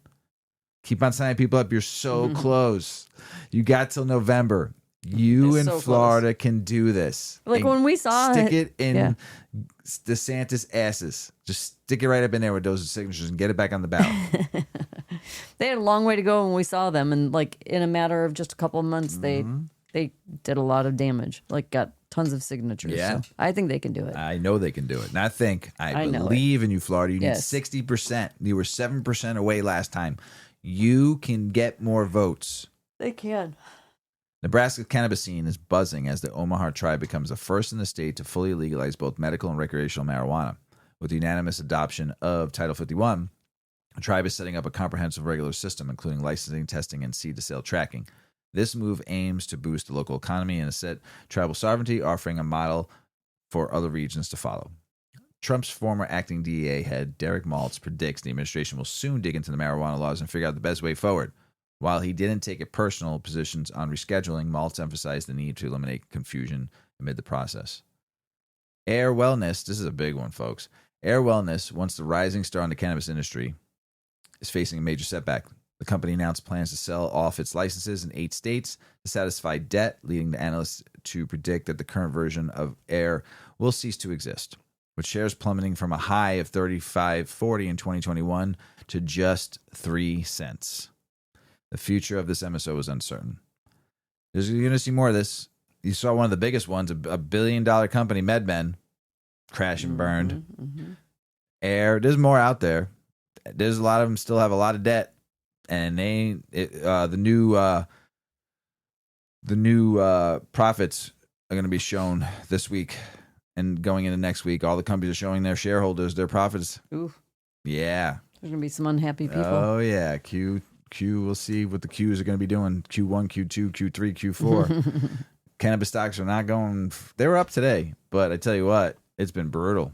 I mean, to watch these companies just millions of dollars in the hole every like I saw one company did 200 million in sales, but were 340 million in debt, like in loss that year. There's just too much regulation. Whew. It's choking the industry. I just want a little mom and pop dispensary. What I've always said, I want a little med dispensary. I told you, this is not an industry. There's more regulation on cannabis than there is on pharmaceutical. Oh yeah, it's brutal. Drugs. Oh yeah, it's still federally legal. Pharmaceuticals aren't. Most of them aren't anyway. You know. I know it's just silly. It's silly. Silly. I tell you. DA releases new data on marijuana enforcement tracking Chinese growers for the first time through data for some states is not included in the latest report. The DA program nationwide counted 16,330 cultivation sites eradicated in 2024, including 14,904 outdoor sites and 1,426 indoor ones. Reported 5.3 million plants were seized. As a result of the actions, 5,764 arrests were made and 3,125 weapons were seized, the report says. This is just a sliver of the overall illicit cannabis actions nationwide, Armento at Normal pointed out. Also, they were targeting, they said there was like a bunch of, remember we read there was a bunch of Chinese illegal grows. They busted 15 last year. There's 16,330 cultivation sites eradicated. Only 15 were Chinese. Crazy. So it's just like... But they make it sound like it's around every corner. They made it sound like it was 16,330 Yes. farms that they busted. Broke them all down. That's a lot of flower, though. Yeah. 5.3 million plants. Whew. That's a lot of plants. Just in 2024. That's crazy. This is a really good article if you're in the industry, dispensary industry, and it hits some key points. And when I told Mrs Weedman I wanted her to read this one, I said I'm excited about this one too because we were in the industry. You sell dispensaries 8 decades, you know. I work with dispensaries all the time, so I mean this is a big one. This is learning about dispensaries, right? Yeah. So the cannabis industry has a major retail problem. Tell us about it, Mrs Weedman. Inventory management in the cannabis industry is complex. And it is a balancing act. Operators must juggle compliance requirements, product freshness, SKU assortment, and the risk of both overstocking and stockouts, all of which can lead to significant financial losses and cash flow challenges for brands and retailers if not managed effectively. Inventory management is by far the largest pain point we see from our data in the industry, says Ben Burstein of LeafLink, a leading cannabis wholesale and inventory solutions provider. He notes that although the cannabis industry generates approximately $30 billion in annual sales, a significant amount is lost each year due to inventory mismanagement, primarily from overstocking. According to LeafLink's data, the average cannabis retailer stocks approximately 100 to 120 days worth of product on their shelves. That's 4 times the inventory turnover of a typical convenience store or smoke shop, which usually holds just 20 to 30 days of inventory. The only way to liquidate that inventory is to discount it, says Burstein. And discounting is a major problem in the industry that we frequently discuss. On LeafLink, the average retail product is sold at a 13% discount, cutting directly into profit margins. And that's not even including the lost working capital and cost of capital implications that come with inventory mismanagement, he adds. I understand that people are very price conscious, says Penelope Nam Stephen, CEO of the travel agency dispensaries in New York City. But within $1 or $2, it doesn't always make a difference. And sometimes, even when it does, the market doesn't grow. Nam Stephen warns that aggressive price cuts don't necessarily lead to higher revenue, just more units circulating with lower margins. The biggest key to maintaining healthy margins and running a sustainable business is resisting the urge to reduce prices too quickly. That's what can lead to the downfall of the industry, the speed at which price compression sets in. On the flip side, stockouts also contribute to significant revenue loss. LeafLink's data indicates that approximately 15% of a dispensary's customers drive more than 90% of sales, meaning that loyal, high-frequency buyers are crucial to retail success. If you don't have the products your heavy, repeat customers want, they'll find them somewhere else, Bernstein warns. Based on case studies with LeafLink's retail partners, stockouts account for an estimated 6% loss of sales, amounting to over $2 billion in missed revenue across the $30 billion market. That is substantial. When it comes to maximizing profitability, operators need to rethink SKU strategy. You want to give good optionality to your customers, but the more SKUs you carry, the more it's going to cost you, warns Bernstein on LeafLink. It's costly to manage highly diverse inventories. Nationally, the average dispensary stocks between 800 and 900 SKUs. So many. From about 100 different brands. So many. That translates to an average of 5 to 7 SKUs per brand per store. An inventory management challenge, sounds like a nightmare to me, that can quickly drain resources if not carefully optimized. Especially you have to count in this state here in Illinois, you have to count your inventory every day. 900 SKUs, 1,000 SKUs. Oh my God. Because the state wants to know every day. Ugh. Nam Steven gave advice to new store owners. Start lean. Simple advice, huh? Yep. Make sure you're covering all your end users' preferred formats: flower, concentrate, vape, edibles, but don't overextend yourself and get stuck without a budget. She emphasizes the importance of staying agile by also capitalizing on seasonal trends. There are cycles in this business, she explains, noting that demand for specific form factors shifts with the seasons, climate, and tourism patterns. Our biggest tool as retailers is to be nimble. To maintain balance, she recommends investing in high-margin, top-performing products while also offering enough variety to meet customer needs. SKU rationalization should be monitored constantly, she says. Use traditional KPIs, your top vendors, your top SKUs, the percentage of sales driven by your top movers versus your bottom to figure out the optimal assortment. You'll never get it 100% right. There will always be lost leaders, but it's about managing the depth of inventory behind those SKUs. For brands, SKU discipline is just as critical. Bernstein says a clear path to profitability for those who focus on one or two product types and execute them exceptionally well. He points to industry leaders like Wana, Wild, Jeter, and Stizzy, who first established dominance in a single form factor before expanding into new categories. So establish your niche and get really specific about what you're good at, says Bernstein. Then use your brand equity to command better pricing. Marianne Kursetji, founder of Oregon-based craft brand Alibi, agrees. It's easy for brands to get spread too thin across product types, she says. I believe it's crucial to maintain a strong connection with a customer. If something naturally complements your existing lineup, it's a smart addition. Otherwise, it can dilute your brand. She shares that while Alibi once tested gummies and syrups, the products didn't feel aligned with the brand's identity. So they shelved the idea because it just didn't fit. Data aggregation remains a major pain point too. Bernstein argues that retailers could see margin improvements even greater than the anticipated relief from the 280E tax burdens if they had more robust data and analytics to work with. Operators need to be asking questions like, what should I buy? How much should I buy? At what price should I buy it? At what price should I sell it? He says. Allie Carney, a New York City dispensary operations manager, echoes the sentiment. My biggest challenge is the lack of reporting I can generate from various tools we use to manage the stores, she said.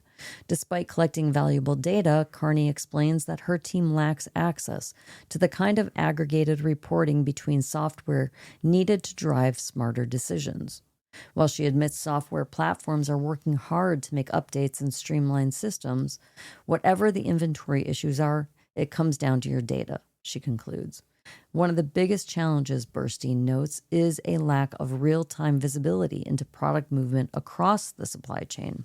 Brands often lack visibility into their product sales at retail, while retailers are uncertain about brand production timelines. This information gap makes it difficult for retailers to plan purchases efficiently and for brands to forecast demand or optimize production runs. That's a good point. Data is key. Like you should have real-time sales data about your product in store, and they should It's have so real-time. hard. Right. They don't have Here's that. the thing: a lot of dispensaries don't like to share that data. Right. First and foremost, to the systems that are out there, Because they don't want everybody their knowing. data is probably like 60% correct some of the times. It's just hard. You know, the beer industry was so much easier collecting data than the cannabis industry. The beer industry, everybody's linked up. It's pretty awesome to see real-time movement out of stores, not just well, it what helps you're you moving as out a of your company warehouse. then plan your both. It your helps the inventory. buyer. It helps the helps everybody. salesperson. It helps the dispensary. All three are helps the connection. manufacturer. I had a conversation with the buyer yesterday, and I said to him, "Listen, there's 4 things that you need to me as a relationship builder salesman do my best to make sure when I'm repping a product: profitability, movement, quality, and service. So 4 things you should be looking for in a product, in a brand. The other thing is too, you have to respect the vaults. Every thing in that vault, every bin in that vault is a dollar sign. You don't want to overwhelm those vaults because then you become what we call SKU confusion. You bring them all in, but you can't shit them out. When you have that many, like this article said, start lean. You don't need to bring every brand in right away. You need to get a feel for what your consumer base is going to be and what they like and what they're looking for. You also need to understand you have to build a solid foundation with your dispensary. It takes a year, maybe sometimes 2 years to build your foundation of a good, solid community base, customer base, guest base to your dispensary. It's not an overnight turnkey unless you're you're the first open, like 12 open in Maryland, right? I mean, in Delaware right now. Yeah, of course you're going to be busy. There's 12 stores with 1 million people. Yeah, but probably for that first year, people are bouncing from store to store until they find their store that they like before they get to know which store they like best. Right. It's also what products they carry. But we're training the consumer here in the cannabis industry, just like they've trained in the grocery store. Red tag, blue tag, green tag, yellow tag. And what I mean by that is 67% of all shopping is done online now here in Illinois. That means that people are looking for the tag. What is on sale today? They have their specific products they might like, whether it's on sale or not, they buy it. In the edible game of it, 47% of all people stick to the same edible brand.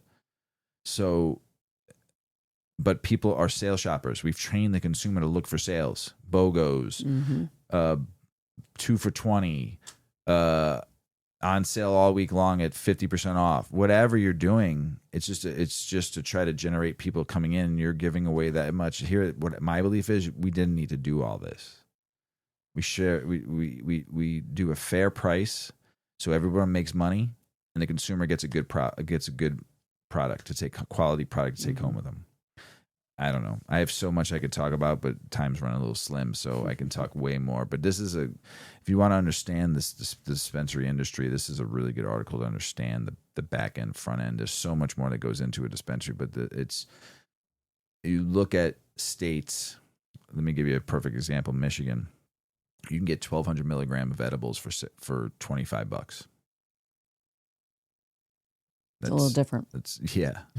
You know, I don't understand how anybody makes any money and to survive. You know, I'm not saying rob the consumer, but charge a fair price so you can make a living. You can keep your doors open, because eventually that's not sustainable in the long term. You'll just be closing down in 2 or 3 years or selling your business. You know, so it's just very interesting to see this cannabis industry, and you know, from when I started in traditional market to today, what we're seeing today. You know, price compression is definitely real. And you see it started in the West Coast and moved all the way over here, you know, and all these West Coast companies took their businesses and brought it to the Midwest and now to New York, and they're doing the same thing they did over there, where because their states are now in the decline and you have to do pricing strategies and all that kind of stuff. They're bringing it here and then over there, and now you see the market's doing it, and now, you have to sell more items to get the same amount of volume, to be able to afford to stay open, keep your doors open. You have to sometimes double your volume that you were doing a year ago because your prices are down so low. Right. When you're giving away, when I see dispensaries doing 50% offs, 40% offs, like half store, phew, that's a lot. It's a lot. Yeah. To try to Hard get business. to make money that way. No, yeah, it's hard to survive. You'll see. You will see. International news, Morocco's legal cannabis industry is growing with 5,000 farmers joining the fold this year, up from 430 in 2023. Legal production reached nearly 4,200 tons. The black market still thrives. Farmers face challenges like complex bureaucracy, delayed payments, and low prices in the legal market, making it illicit market trade more appealing. Despite these hurdles, Morocco remains committed to developing its legal cannabis sector. Phuket, Thailand's cannabis scene is under fire. People Party MP Charlampong Sangedi warns that the persuasive smell is driving away quality tourists and tarnishing the island's reputation. He calls for urgent regulations, including zoning and age restrictions, to restore balance. With tourism at the economic backbone, he emphasizes that they need to be a controlled approach to cannabis use to protect Pawtucket's allure. Colombia is stepping up its cannabis game. A new draft decree from the Justice Ministry aims to legalize the sale of psychoactive cannabis. Oh, okay. So cannabis makes you really psychoactive now in Colombia. With the medical prescription, if approved, pharmacies could dispense cannabis flower to patients with conditions like chronic pain or Parkinson's disease. The move builds a decade of marijuana liberalization, signaling a shift toward a more regulated cannabis market. New Zealand's MedSafe just dropped super strict cannabis rules, so advertising THC or CBD products, no educational materials, or even patient cards count as ads. Clinics say it's chilling and confusing. Doctors are scared, and patients miss info. Fines up to 100K New Zealand 100K or prison for slipping up. It's the banning books at a library. Patient consent, more like patient silence. I do have to give a shout out to Auckland in New Zealand, and everybody that listens to us there. I appreciate you. Slovenia is flipping its cannabis script. Lawmakers just introduced a bill to legalize adult-use cannabis, allowing adults over 18 to grow and 4 plants, max 6 per household, and possess up to 7 grams in public, up to 150 grams at home. This comes right after medical marijuana law passed on July 29th. Hell yeah. It's grassroots from meets European swagger, and Slovenia is taking the lead. Europe, take note. Legal cannabis just got local. Switzerland is pushing a new draft of law to fully regulate adult-use cannabis by 2026. Parliamentary Commission backed legal grow by possesses and consumes under strict rules and state-controlled nonprofit systems. Adults may grow up to 3 plants. THC tax funds public health, and no vertical integration allowed. It's like a Swiss watch, elegant, precise, and no profiteering fluff. Nice. Australia just dropped some wild numbers. One doctor reportedly issued 72,000 medical cannabis prescriptions to over 10,000 patients in just 2 years. They sparked major concern over telehealth ethics, rushed appointments, and profiteering from vulnerable patients.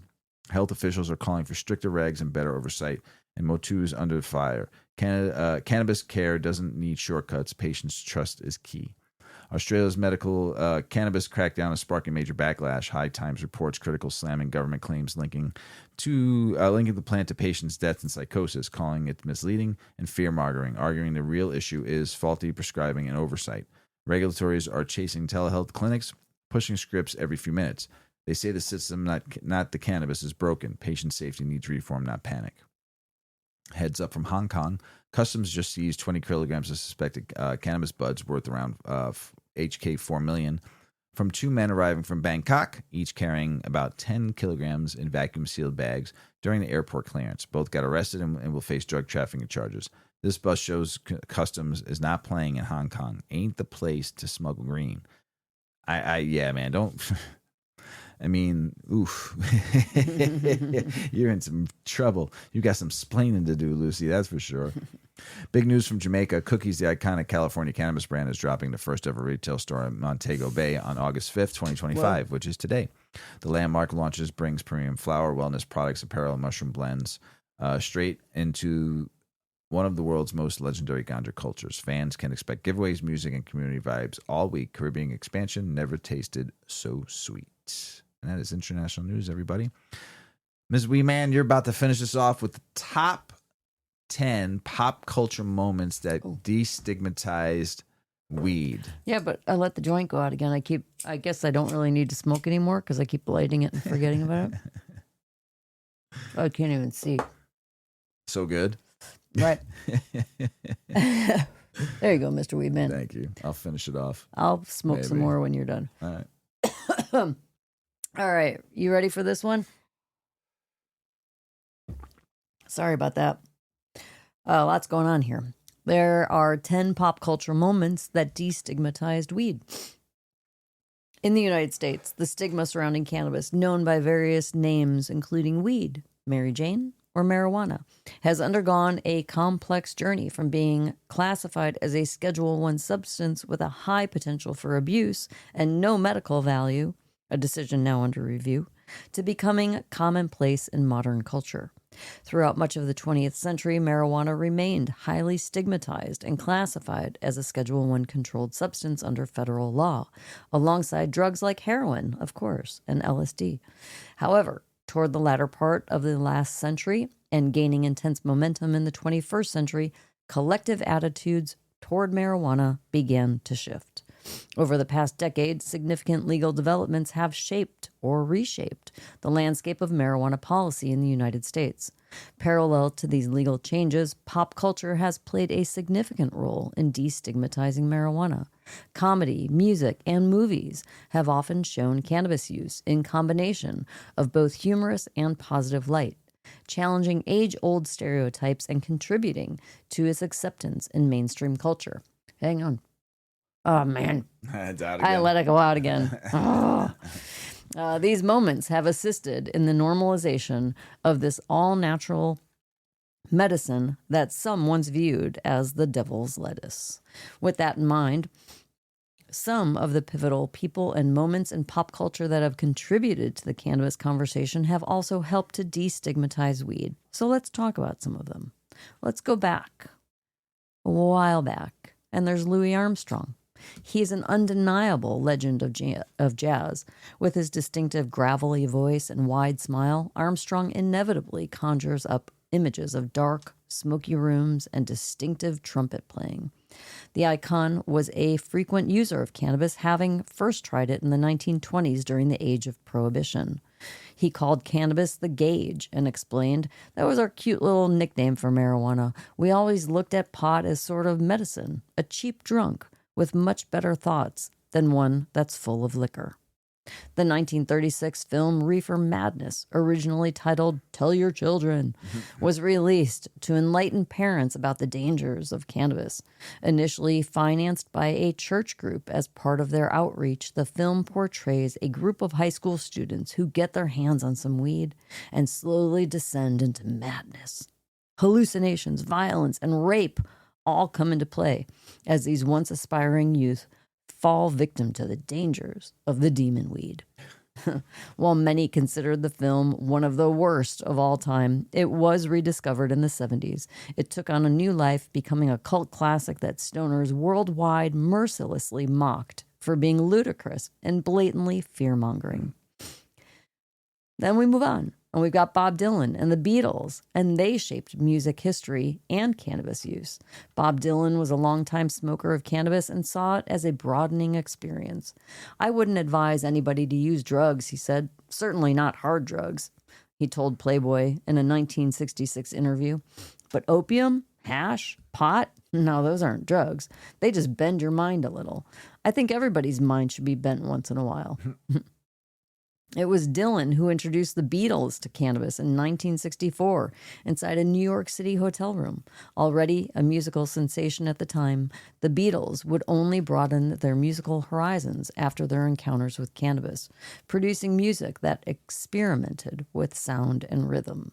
Buffeted by the lofty status of these musical legends and with lyrics like Dylan's "Everybody Must Get Stoned" or the Beatles' "I Get High with a Little Help from My Friends," cannabis soon became a symbol of a counterculture movement in opposition to the Vietnam War and in support of feminism and the civil rights movement. The mention of cannabis on mainstream television through the 50s and 60s was far and far between. But by the early 70s, however, counterculture's use of cannabis reopened the conversation in a new way, illustrated by the popular comedy series Sanford and Son, primarily the 1974 episode Fred's Treasure Garden. The episode showed the effects of marijuana in a far more realistic and positive light, inducing forgetfulness, a bit more kindness, and yes, a craving for snacks. Then we segue into reggae music and becoming heavily embraced in America during the counterculture movement. The music and message of Bob Marley and the Wailers, which broke through when Rastaman Vibration was released in 1976, heavily embodied the new generation's desire to question authority, view spirituality from a different perspective, and embrace peace over war. Concurrently, the Rastafari's spiritual connection to cannabis meant that Marley became an icon evangelizing its use. This stance showed up in his music and his unabashed advocacy for the legalization of weed. Even today, Marley's face is on countless cannabis goods, calling for one love. Ha! Then we have Cheech and Chong. Their Up in Smoke movie, it predates modern cannabis conversations.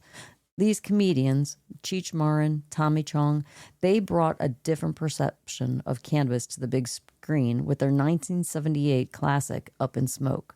The film showed the somewhat absurd side effects of marijuana and didn't include any of the demonization, allowing audience members to relax their preconceptions and see an alternative perspective. The movie was a surprise hit. Up in Smoke predates a world where stoner films became a genre in themselves, and cannabis was liberally used in society. Moving into the modern era, Snoop Dogg in Dr. Dre's The Chronic helps legalize cannabis. When Snoop Dogg was prominently featured in the 1992 album, his music brought marijuana use into mainstream conversation. His persona, characterized by open discussions about cannabis and his pointed public consumption without fear of judgment, further normalized its presence in everyday life. Writing for the Washington Post, Jeff Weiss credits The Chronic for helping legalize weed. Showtime's show Weeds. The dark comedy was a lighter kind of Breaking Bad that showed Nancy Botwin, a widowed mother of two, selling cannabis to keep up her family's upper middle class lifestyle. When the show premiered, the legalization of cannabis was only getting in gear. About 9 states had passed laws legalizing the medical use of weed. As the show continued, however, public opinion on the substance continued to change, and more states approved cannabis for recreational use. Weeds stoked public conversations about cannabis and went on to become one of the highest-rated original Showtime shows. And then there was Netflix's Disjointed, where it shows us the spectrum of cannabis users. The short-lived comedy series blazed a trail in terms of marijuana culture by bringing audiences into the world of retail dispensaries in a sitcom format. Through its colorful cast of characters, including Academy Award winner Kathy Bates, and a positive portrayal of life in the cannabis industry, the show challenged the norms, if only for a minute. The show played a role in advancing the concept of marijuana use by delving into the reasons why customers were purchasing weed and the diverse community of cannabis customers and industry workers.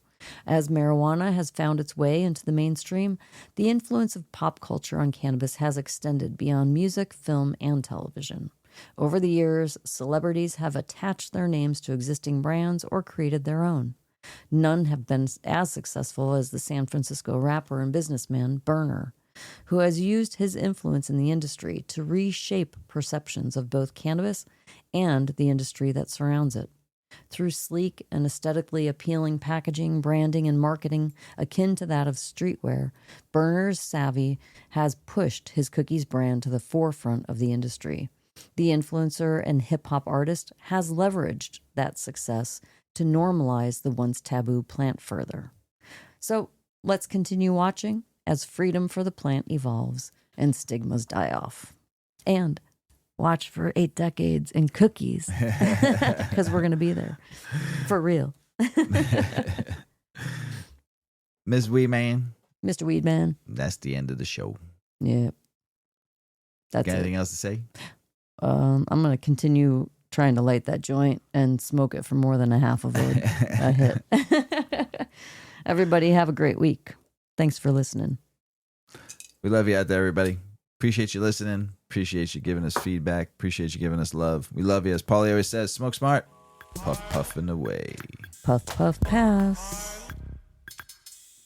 Check out our cannabis lifestyle brand online at 8decades.com. Our custom smokes and accessories are perfect for your coffee table, bedroom nightstand, or kitchen counter. They're designed for you to show them off. The Canna community is also loving our hemp and cotton blend t-shirts, sweatshirts, scarves, and hats, finished off with our 8 Decades logo. We've got some awesome long-lasting goods that will be your favorite for years to come. 8 Decades, because a 9th decade of cannabis prohibition isn't acceptable.